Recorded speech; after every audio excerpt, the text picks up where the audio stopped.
Hello everyone, welcome to day 4 of React.js in-depth tutorial. So this is my channel where you will find videos on React.js, Angular 8, HTML, CSS3. So all this video you will find. I uploaded 5 videos on React.js crash course. You will find from beginners level to advanced level on React.js. So if someone wants to learn this React.js without wasting much time, it is the best place. So in this, if you go through all this video, at the end you will develop a Instagram like application where you can post your photo, you can comment on your photo, you can delete the photos. So all this everything is done using React.js. So it covers the advanced concept like Redux, Firebase. Even you will find videos on Angular 8 concept. Those who are interested to learn this cutting edge technology, React.js, Angular 8. So you will find 8 videos on Angular 8. Even you will find 3 videos on CSS3, 4 videos on HTML5. So all this, like if you go through all this video, and I'm sure it is going to be worthful for you guys to become a excellent web developer. So please go through all this video and subscribe to my channel. So for today's session, today we'll see the list and condition in React.js. List means how we can display some component on the basis of iterating through this component. How we can dynamically display the component, like Facebook. We can take an example of Facebook. In Facebook you are seeing different posts having different content. So like there are millions of posts. So how this post are generated? So they are using React.js and they are creating this post dynamically through iterating. They are preparing a list for that, list of components. So we'll cover that list in our tutorial. Then you have seen in Facebook also, like we can make some post public, private. There are settings like only only a certain group of people will see your post. If there is some private photos or private post is there, all this kind of restriction. I mean the conditional display of post on the basis of if else condition. If it is true, then this post will be displayed. If it is false, then the post will be hidden. This conditional approach in React.js we'll see in today's tutorial. So this is the page that I have created. So let me refresh the page. You will see we are not seeing any post, any employee component. So if I will click on this button, switch name. So let me give a convenient name to this button. It should not be switch name, it should be something else. Toggle, let me give it a name of toggle. Okay. So this is our application in which we have a toggle button. If I click on this toggle button, we can able to see the employee post. This is same as the Facebook post, you can consider. Same component which is being used repeatedly with different contents. The content are generated dynamically. If you click again, these are hidden. So this is like I have created this component, 3 components using list approach and React.js to iterate them. And we are hiding and showing this on the basis of conditional approach in React.js. So this 2 is most important and we will cover up in today's session. Okay. So let me show you. So this is my app component in which I have a state. In this state there are 2 property, one employee, another is show employee. So employee is an array of objects. So there are 3 objects. So that's how in our application we are seeing 3 employees. And we have one property show employees which is false. So that's why on the basis of this we are hiding and showing the employee component. So initially it is false, so that's why on page load we are not seeing this employee component. Only after click this toggle button, we are able to see the employee component.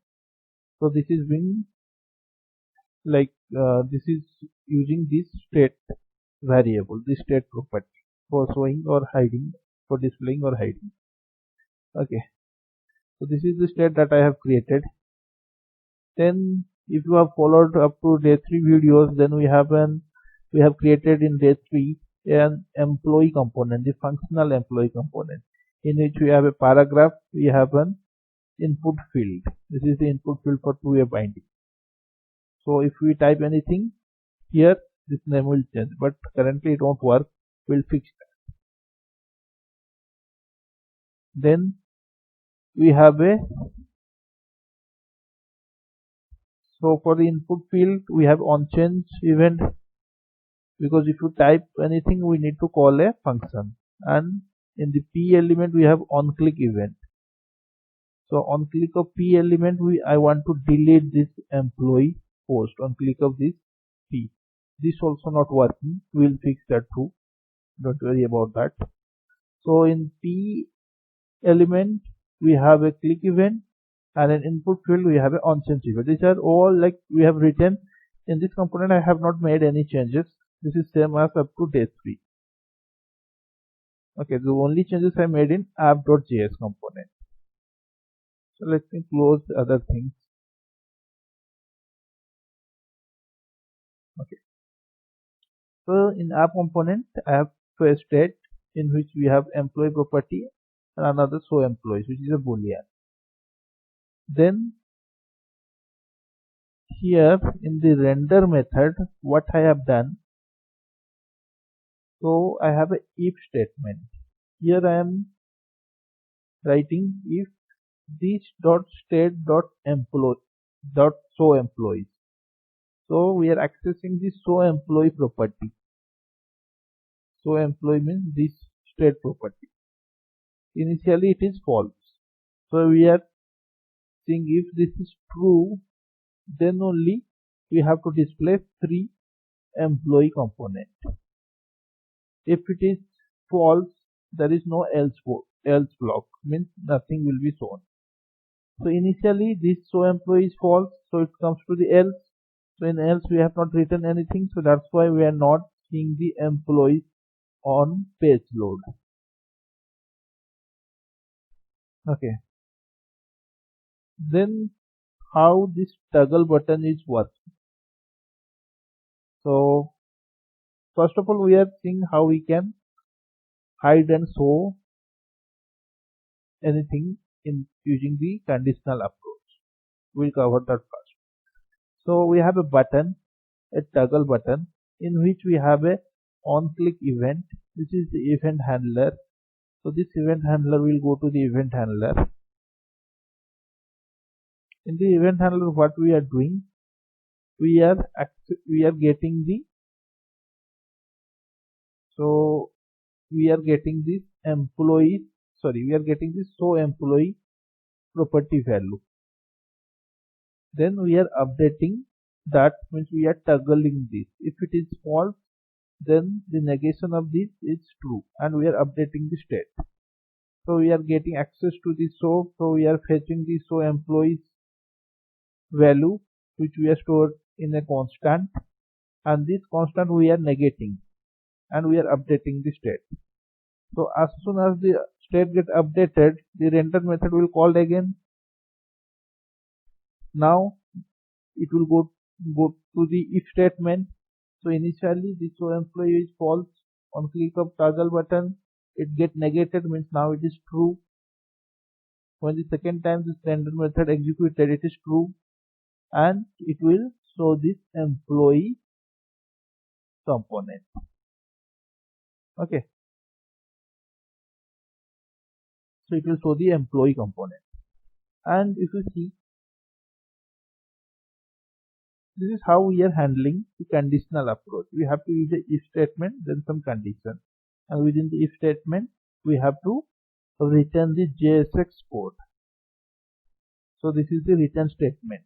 So for that we need a variable. I have used a local variable employee.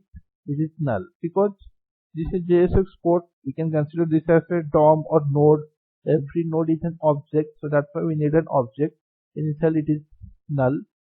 Then when the if statement satisfy within the employee variable, the local variable, we are writing the JSX code that we want to display. And these employees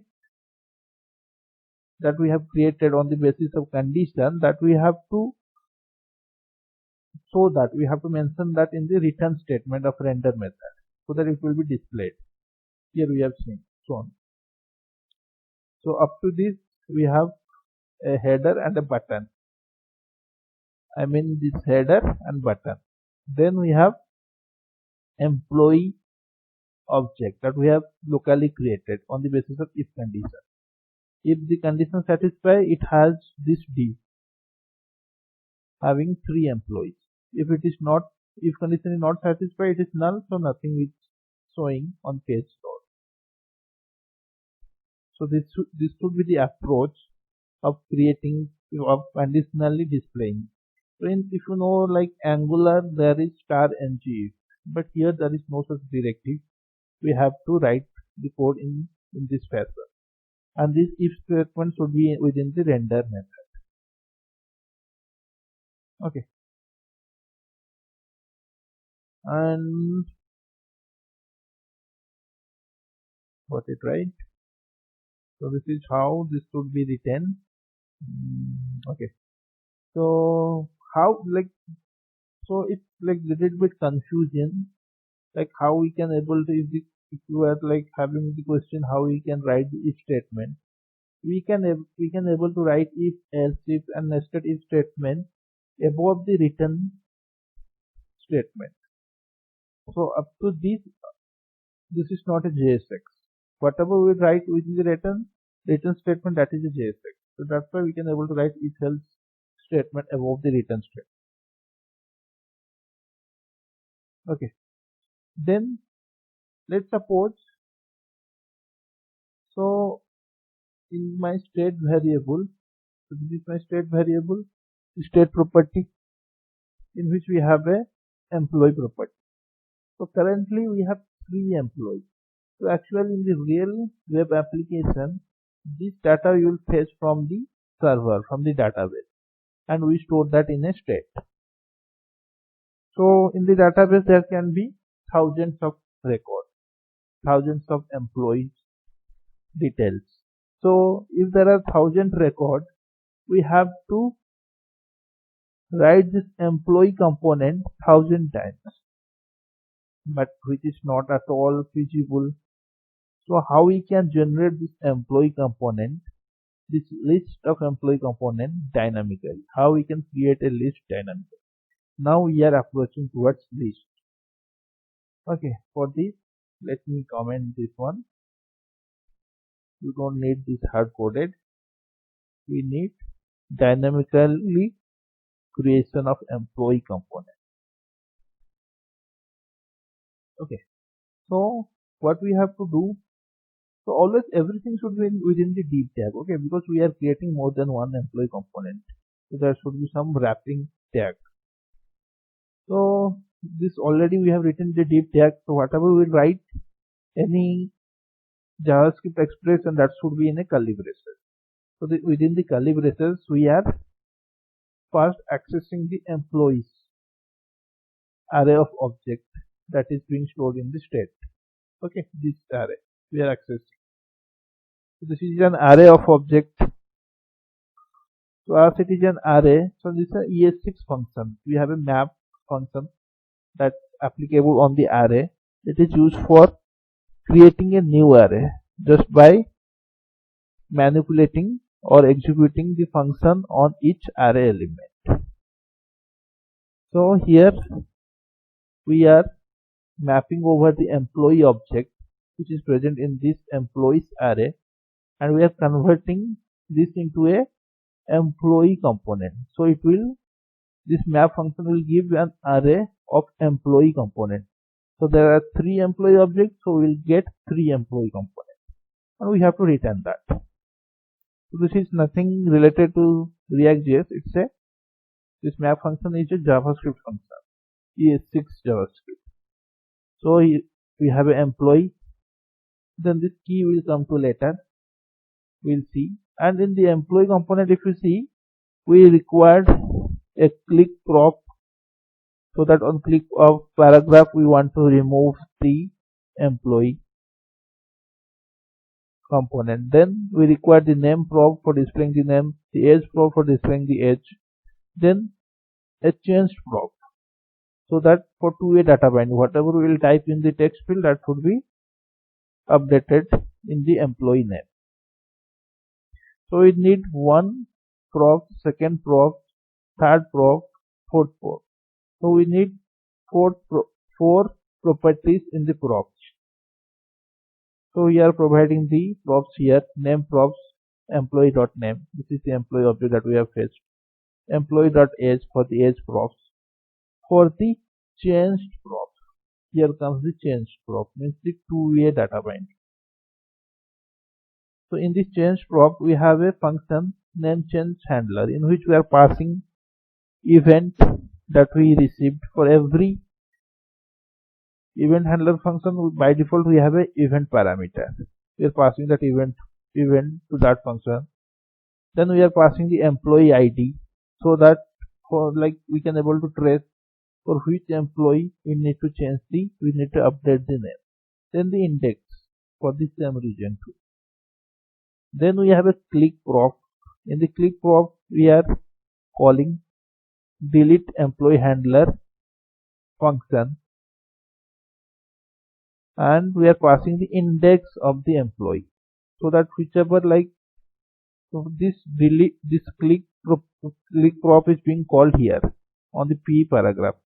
So it means whichever paragraph, whichever component we click, that component need to be deleted. So for that we need the index of that component. Okay, we will go through the first delete employee handler. How we are deleting this? So we will go to the top. Delete employee handler have a parameter. It's a function having a parameter employee index. So we are getting the employees array of object. Always create a copy of this array of state. Don't mutate the state directly. State should be mutated, should be immutable. So we should not directly mutate the state. So that's why it's a good practice to create a copy of your state. So we are creating a copy of employees present in the state. This is now the copy of employees array. Then on the splice, using the splice method, we are removing that corresponding employee. So we have to remove only one element. So this is the syntax of splice method. We want to remove the employee from this index, and we want to remove only one element. So this is JavaScript function. This is also ES6 function, spread operator, nothing related to React.js. Now this is our employees array of object, in which we have removed the employee whichever the user has clicked. Now we need to update the state. So we are updating the employees state with the new employee. Now our new employee state will contain only those employees which user has not clicked yet.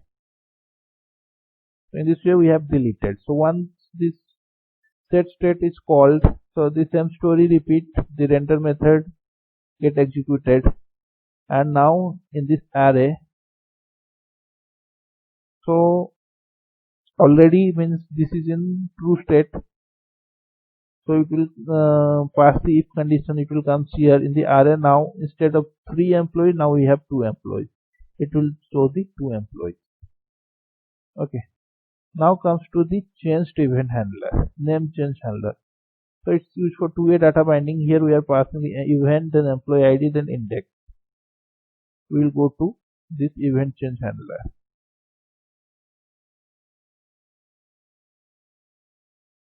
In the event change handler, we have event ID and employee index. This is being called when we type anything in the input field in the employee component. Here we are calling the function, the changed function, the changed probe. So it will call this function. in which we have passed the event ID and employee index. Then we have to find the employee from the array of employees. So this is a find function. It is a ES6, again ES6 function. So it will whichever it will iterate through this array of employees, and whichever employee having ID matched with the ID that we have passed, then that employee object will be written and stored in this employee component. Then always it's a good practice not to change anything in the state directly. We need to create a, so this is the employee object that is present in the state, in the employees property of state. So we should not change it directly. We create a copy of this object. This is again the spread operator for copying an object. We are creating the employee copy object. Then we are updating that. In that object we have name, ID. So if you see, each employee has ID, name and age. We need to update the name. So we are updating the name here, employee copy.name equal to event.target.value. So this we have covered in day 3 class or day 2 tutorial. So this event.target.value, it will fetch the value from this input element, whatever the user has typed, and we are storing that in the employee name. Then again now we have updated object. Now we want to push this object to the array. So for that we need to create again a copy of array. We should not change the state directly. Then in that copy of array and in that particular index we are updating that index with the new object.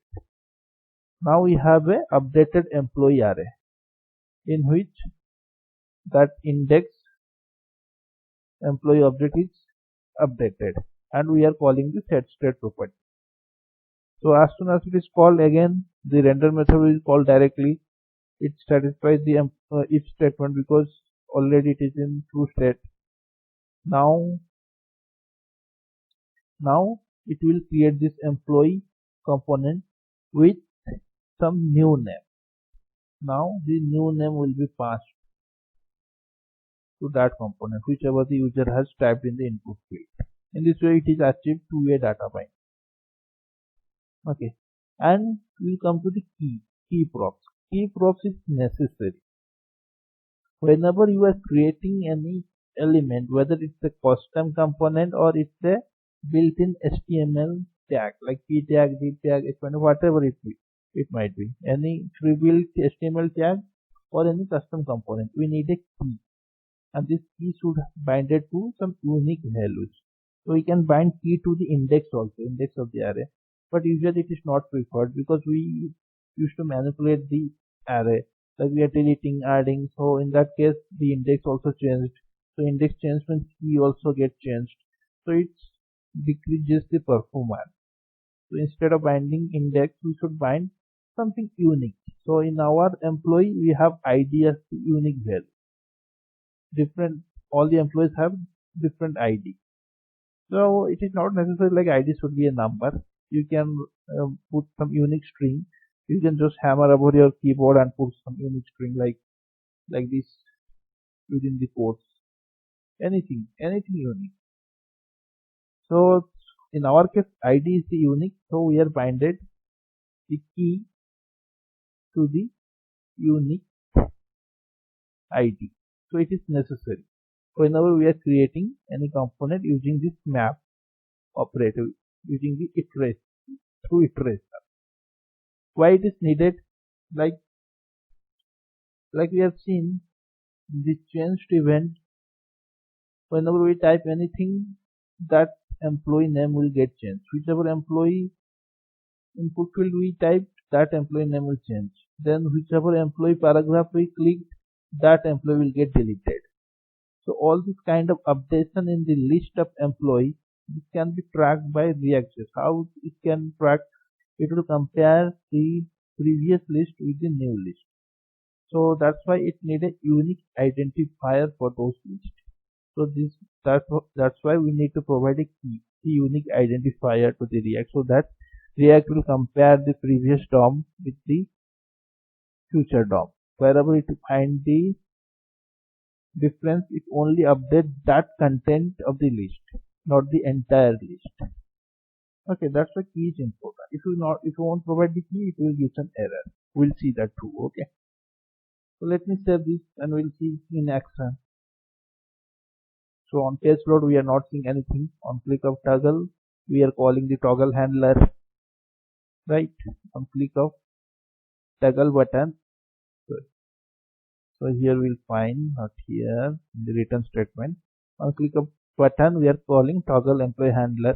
So in which we are toggling the show employee property. Okay.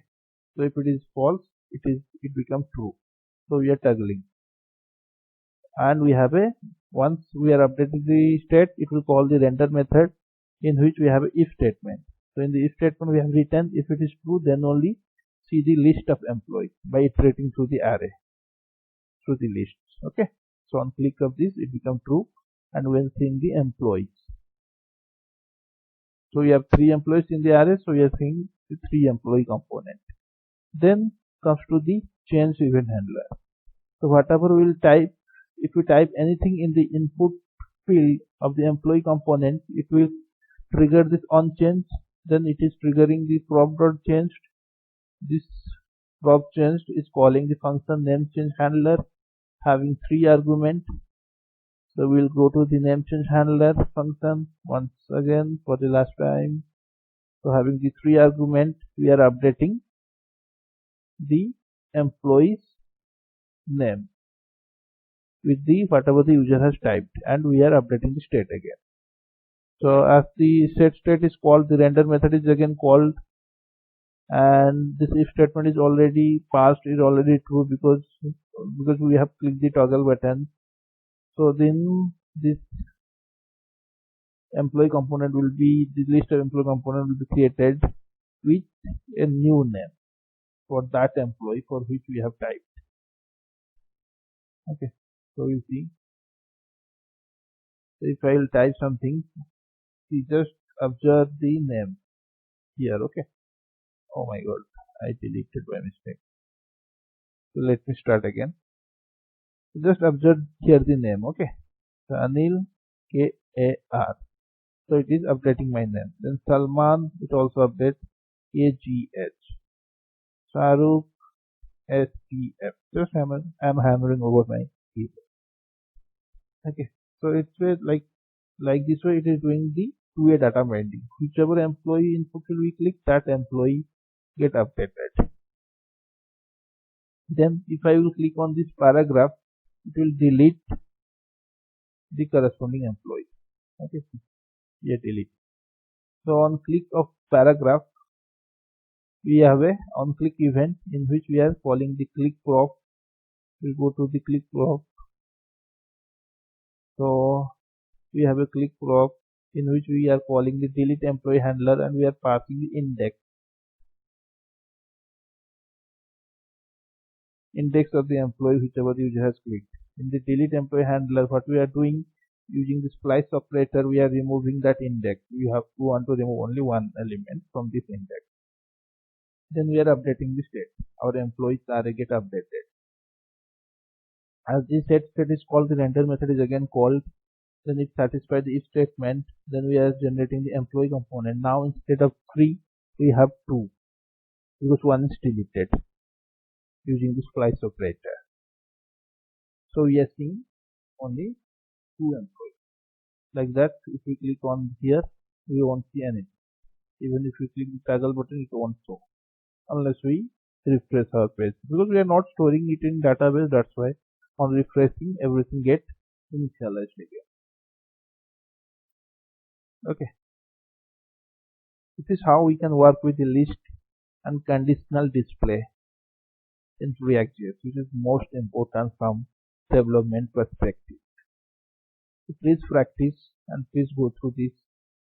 If it's super confusing, but this is the correct way of doing. Okay. Thank you guys for watching. We'll meet again in day 5 video with some new concept on React.js. Be with me and please subscribe to my video so that you will be notified whenever I will publish a new video. Thank you guys.